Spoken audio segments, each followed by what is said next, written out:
Hi friends, ఇక్కడ చూస్తున్నారు కదా, ఇవి మారేడు చెట్టు అండి. మారేడు పళ్ళు. మన మారేడు సర్బత్ కోసం ఒకసారి తెలుసుకుందాము ఎలా తయారు చేస్తున్నారో. అయితే నేను బయటికి వెళ్ళి వచ్చానండి. ఇగోండి అక్కడికి వచ్చి మారేడు సర్బత్ తీసుకున్నాను. ఎంతో చల్లవండి, చాలా బాగుంటుంది.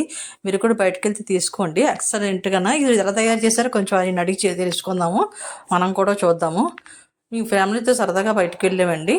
వెళ్ళేటప్పుడు ఇది చూసాము. ఇక ఐస్ వేసారండి ఫస్ట్ గ్లాసులోని. తర్వాత మారేడు జ్యూసు పండు ఉంది కదా, మీకు చూపించాను.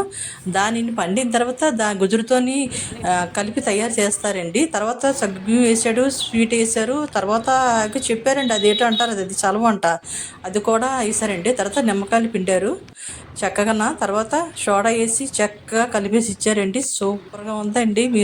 మీరు కూడా ట్రై చేయండి. నేను ట్రై చేశాను మారేడు సర్బత్తి. ఒకసారి ఆయన అడిగి ఆయన మాట్లాడి తెలుసుకుందాం ఎలా తయారు చేశారో. ఎంతో చలవండి మారేడు సర్బత్ మాత్రం.